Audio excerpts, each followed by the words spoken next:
This is the guitar I always... Whoop. Sorry about that. This is the guitar I always wanted. My friend John owns it. He loans it to me. I know he's going to give it to me before I leave town. I really wish. Let me see if I can get this thing right. I love coming to Port Huron and meet people here and thank you, sir. John Kelly. John.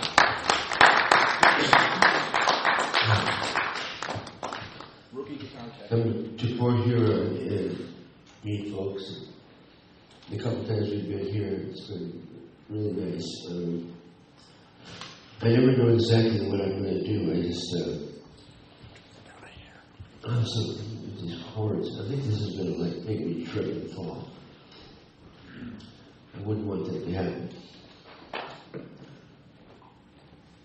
Actually, I'm in a position now where I'm going back out, meeting with people and playing music live again. I spent the last, what am I supposed to do?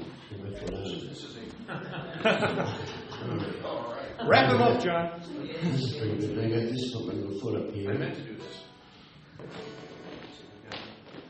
And now I have no sound anywhere in front. All right, I got to take this in front. Okay, can we try this again? I have two chords that I need to put over my head. We're keeping you here permanently, Dick. Right, it's $10 to get out.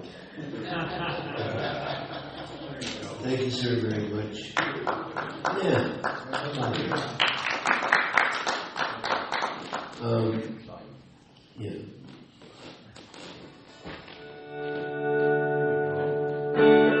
That's fine, that's good.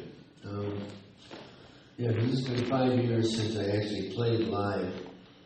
Last night we did a gig at the Magic Bag in Detroit, which was very, very successful. We sold out. It was fantastic. So it was my first foray back into live playing. And now here I am with Eric and the staff and all you folks. I really appreciate you coming out. Yeah. Thanks for being here, Dick. I'm just here to share a little time with you.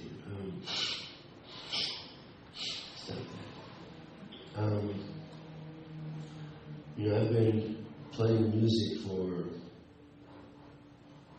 almost 50 years. It's been a long time, And it was something that I always loved and always wanted to do. It used to drive my parents absolutely insane when I first started playing guitar. My dad used to say, "Stay off that E string." He just couldn't stand that, So I'd have to leave the room, take my guitar, very humbly, and go downstairs. The abused child wanting to play the guitar who wasn't allowed to when the TV set was on. That was okay, because I did bother them. I know that because I was practicing the guitar from the moment I would wake up in the morning. Then I'd practice and go to school, come home from school and practice. Fortunately, I was pretty good with schoolwork, so I didn't really have to do a lot of homework. And so I had time to just play. And, until I was supposed to be asleep at night. Then I'd be up there in bed and put the blankets over me and play my guitar. So I played maybe 8 or 10 hours every day. And I got really good really fast. But 5 years ago, I had a heart attack and I had a stroke at the same time. And it really put me on a commission because when I woke up, I was in a coma for 2 weeks. When I woke up, my left arm was totally paralyzed, so I couldn't play guitar anymore. And it was that way for about 2.5 years. And so the last couple of years, I've trained myself to play again. So that's been quite an effort. And I decided that I had to go back out and play live again, see if I could actually really play in front of an audience. And I was just getting ready to leave to come to Michigan. in August and September to do some dates. When I was trying to step into the swimming pool, and I misjudged it, and I fell backwards, hit my head on the edge of the pool. And it didn't feel quite right. So I called my doctor, and he sent me in for a CAT scan the next day. And they found all kinds of blood on my brain. I mean, it was just a mess. So I went in for surgery, and when they removed a circular piece of my skull, don't mean to get too graphic, but and when they did, they went in there and they found this very large blood clot that was just about to kill me. And so they removed that and removed all the blood and everything. And my brain started moving back over where it was supposed to be because it was moving way to the right. And, I was turning to the right. It was really crazy. I was walking. When I would walk, I would have a hard time going straight or turning left. I could only turn to the right. Anyway, they fixed me up, and so I started practicing and playing and trying to relearn the guitar so that I could come and play with a band. So when I felt that I was at least good enough to get up on stage, I got together with a bunch of friends of mine, and including my son Robert, who is this wonderful entertainer, singer, player from Austin, Texas, and he's got a very famous and popular band in Texas called Suede. And they travel the world opening for George Lopez, the comedian. His band warms them up, and I mean, they're sensational. But he took 3 weeks off from working with them and making tons of money to go over here and work with his dad for a couple of weeks and make nothing. So he's here with me, and I really appreciate that. But anyway, so my story is that the last 5 years, I was just basically in the hospital most of the time. And rather than, I didn't quit the business, I just couldn't do it. So now I'm back and feeling really good about it. And so I'm here to talk to you and answer questions, whatever you want. Want to hear a song, let me know what you want to hear. I'll see if I can play it, if I can remember it. It's hard, because there has been a little bit of a memory loss. I've forgotten my middle name, for instance. Do you remember? Allen. Okay. Richard Allen Wagner. That's it. Okay. This is a beautiful setup, John. I really like it.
soul on fire.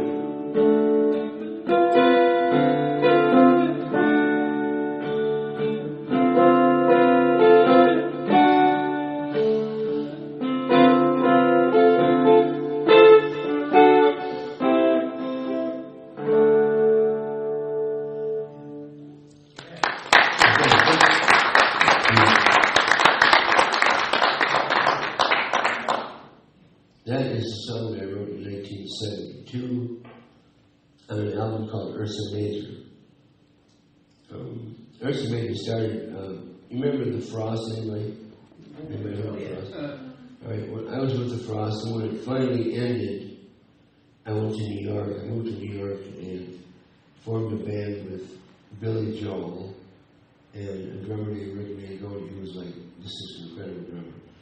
So we had a trio. Billy Joel played organ and played bass on his left hand, and I played guitar, and Rick played drums. And we started rehearsals, and the band was going to be Ursa Major. Although our manager just thought we ought to name ourselves World War III. And he wanted World War III, and he wanted us to open. Our first gig would be Madison Square Garden. You know, I mean, wow, dreams. So when we found out the garden was $75,000 to rent, plus paying all union employees, and you couldn't do anything. You couldn't even plug your amp in, you had to be a union employee. And it was like impossible, but it was a great dream. So it was Ursa Major, and then Billy Joel had some problems in his life, you know, whatever, and he had to drop out. So he dropped out, and so I was sitting out here in the end of Long Island in this house with myself and Rick Mangoni and my brother Jeff and a few other people around. Nice little place on the lake. It was fun, but I didn't have a band. So I called in Detroit. I got a hold of Greg Rama, who was the bass player for Ted Nugent's band, the Amboy Dukes. And he was not happy there, so he flew out to New York and we started playing. The three of us hit it off. It was just great.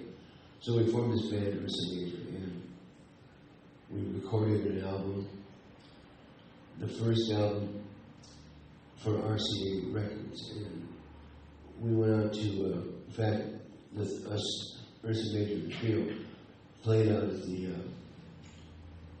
Capitol Theater in Passaic, New Jersey, on a bill with the Maharishi Orchestra. And here we are, this power trio with Maharishi and that intricate orchestra and that stuff. I felt kind of, wow, do we dare go on stage? But people loved us, and there were people there from RCA Records, and they saw us and they wanted to sign us. So we got a deal with RCA, we made an album, and my friend Dennis, who wanted us to be World War III, put us out on tour. We went out for 15 dates opening around the country for Jeff Beck. It was Beck, Bogart, and Appice. And then we did another tour, like 17 cities, opening for Alice Cooper. And we went over really well everywhere we went. But by the time we hit Michigan, it was wintertime, and we landed in Pontiac, and it snowed 27 inches. And not only did our gig not have anybody there, but we were stuck in this motel, all three of us together, and where it was just constant fights, and the band broke up. So we had these opportunities, and we had a record. We thought, man, this was going to be great, and in the end, we couldn't stand each other, so we broke up. And anyway, that song I just played was from that album, from Ursa Major. And whatever happened to Billy Joel? Yeah, I don't know what happened to him. Crazy, you know. I heard he made a couple of records, but no, Billy went to California, and the rest is history.